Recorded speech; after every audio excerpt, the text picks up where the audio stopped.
എന്താ ഇന്നത്തെ ലഞ്ചോ? ഇന്നത്തെ ലഞ്ച് ഒരു സിമ്പിൾ നാടൻ ഊണ്. സിമ്പിൾ നാടൻ ഊണ്. ഇഷ്ടായി. അപ്പൊ എന്തൊക്കെയുണ്ട് ഇന്നോ? ഇന്നൊരു ഒലത്തുണ്ട്, ഒരു ചാറുകറിയുണ്ട്, ഒരു ചാറുകറി, ഒരു നോൺ വെജ് ഉണ്ട്. പോരെ? മതി.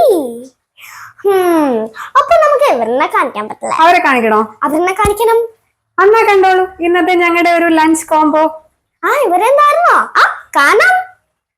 Hello everybody, welcome to Mariam me YouTube channel. എന്റെ പേര് മറിയം, ഇതാണ് എന്റെ അമ്മ.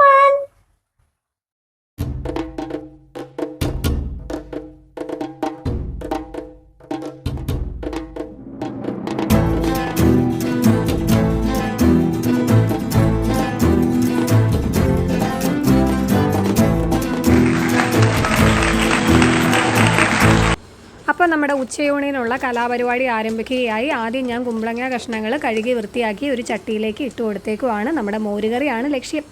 അപ്പം അതിനുശേഷം പച്ചമുളക് കീറിയിടുക. ഈ മോരുകറി ഞാൻ ഓരോ പ്രാവശ്യം ഉണ്ടാക്കുന്ന ഓരോ തരത്തിലാണ് കേട്ടോ. ചിലപ്പോൾ മഞ്ഞച്ചിരിക്കും, ചിലപ്പോൾ പച്ചച്ചിരിക്കും, ചിലപ്പോൾ ചുവന്നിരിക്കും. എനിക്ക് അങ്ങനെയാണ് ഇഷ്ടം. ഇന്ന് ഞാനൊരു പച്ച കളറാണ് ഉദ്ദേശിക്കുന്നത്. അതുകൊണ്ട് തന്നെ ഞാൻ മുളക് പൊടി ചേർത്തിട്ടില്ല. മഞ്ഞൾപ്പൊടി, 3 പച്ചമുളക്, കുറച്ച് കറിവേപ്പില, കുറച്ച് വെള്ളം, ഉപ്പ്, കല്ലുപ്പ് ഇത് ചേർത്ത് നന്നായിട്ട് അത് തിളച്ചതിന് ശേഷം മൂടി വെച്ച് വേവിക്കുക. ഒട്ടും സമയം പാഴാക്കാതെ ഞാൻ അടുത്ത ചീനച്ചട്ടി എടുത്ത് അടുപ്പത്തേക്ക് വെച്ചു. ഞാൻ വെളിച്ചെണ്ണയാണ് ഒഴിച്ചിരിക്കുന്നത്. പിന്നെ കുറച്ച് പെരിഞ്ജീരകം ഇട്ടു. പെരിഞ്ജീരകത്തിൻ്റെ പുറകെ തന്നെ ഞാൻ നമ്മുടെ സവാള നീളത്തിലരിഞ്ഞത് ഒരു 3-4 എണ്ണം എടുത്തിട്ടുണ്ട്, അതിട്ട് കൊടുത്തു. അതിനുശേഷം കുറച്ച് കറിവേപ്പില, ഇഞ്ചി വെളുത്തുള്ളി ചതച്ചത്, പച്ചമുളക് ഇത് 3ഉം ഇട്ടിട്ട് കല്ലുപ്പും കൂടെ ഇട്ട് ഞാൻ നന്നായിട്ട് വഴറ്റി അതവിടെ അടച്ച് വെച്ചു. ഇടയ്ക്കിടയ്ക്ക് ഇളക്കി കൊടുത്താൽ മതി, അതവിടെ തന്നെ ഇരുന്ന് വഴണ്ട് വന്നോളും. ചിക്കൻ കറിയാണ് ലക്ഷ്യം. ഇനി ഞാൻ നോക്കൂ, അടുത്ത ഒരു മിക്സി ജാർ എടുത്തു. അതിലേക്ക് തേങ്ങാക്കൊത്ത് ഇട്ടു, ജീരകം, നല്ല ജീരകം ഇട്ടു, നിറച്ചും കറിവേപ്പില ഇട്ടു. പച്ച മോരുകറിയാണ് എൻ്റെ ലക്ഷ്യം. 2 വെളുത്തുള്ളിയും കൂടെ ഇടുന്നുണ്ട്, അത് അരച്ചെടുത്തു. അടുത്ത ചട്ടി വെച്ചു, വെളിച്ചെണ്ണ ഒഴിച്ചു. ഇനി ഞാൻ ഇടുന്നത് ചെറിയ ഉള്ളി, വെളുത്തുള്ളി ചതച്ചത്, ഇത് നന്നായിട്ട് മൂത്ത് വരണം. കുറച്ച് കറിവേപ്പില, നിങ്ങളുടെ കയ്യിൽ കൂടുതൽ കറിവേപ്പില ഉണ്ടെങ്കിൽ കൂടുതലിടാം. എൻ്റെ കയ്യിൽ അത്രേ ഉണ്ടായിരുന്നുള്ളൂ. അപ്പം അത് നന്നായിട്ട് മൂത്ത് വന്ന് കഴിയുമ്പോൾ അതിലേക്ക് മഞ്ഞൾപ്പൊടി ഇട്ടു. മഞ്ഞൾപ്പൊടി വീണ്ടും നന്നായിട്ട് മൂത്ത് വരട്ടെ. നന്നായിട്ട് മൂത്ത് വന്നതിന് ശേഷം നിങ്ങൾക്ക് ഇടിച്ച മുളകോ അല്ലെങ്കിൽ മുളക് പൊടിയോ ചേർക്കാം. ഞാൻ മുളക് പൊടിയാണ് ചേർത്തിരിക്കുന്നത്. എനിക്ക് ഓറഞ്ച് നിറത്തിലുള്ള പാവയ്ക്കയാണ് വേണ്ടത്. അപ്പോൾ അതാ ഞാൻ പാവയ്ക്ക നീളത്തിലരിഞ്ഞത് ഇട്ട് കൊടുത്തു. ഈ പാവയ്ക്ക ഞാൻ ഉപ്പൊക്കെ തിരുമ്മി വെച്ച് അതൊക്കെ പിഴിഞ്ഞ് കളഞ്ഞ് അതിൻ്റെ കയ്പ്പൊക്കെ കളഞ്ഞ് നന്നായിട്ട് കഴുകി വൃത്തിയാക്കി എടുത്തതാണ്. എന്നിട്ട് ഞാനിതിലേക്ക് കുറച്ച് ഉപ്പ് പൊടി ചേർത്ത് കൊടുത്തു. എന്നിട്ട് നന്നായിട്ട് മിക്സ് ചെയ്ത് അത് തട്ടി പൊത്തി വെച്ച് അവിടെ അടച്ചു വെച്ചു. അതും അവിടെ ഇരുന്ന് വെന്തോളും. ഇടയ്ക്ക് ഇളക്കി കൊടുത്താൽ മതി. എന്ത് പെട്ടെന്നല്ലേ 3 കറി റെഡിയാക്കുന്നത്. പിന്നെ ഇന്ന് നമ്മൾ നമ്മുടെ ചിക്കൻ കറിയിലേക്ക് പോകാം. ചിക്കൻ കറിയിലേക്ക് നമ്മൾ സാധാരണ ചിക്കൻ കറിയിൽ ഇടുന്ന എല്ലാ പൊടികളും ചേർത്ത് കൊടുത്തു. അതായത് മഞ്ഞൾപ്പൊടി, മുളക് പൊടി, മല്ലിപ്പൊടി, ഗരം മസാല.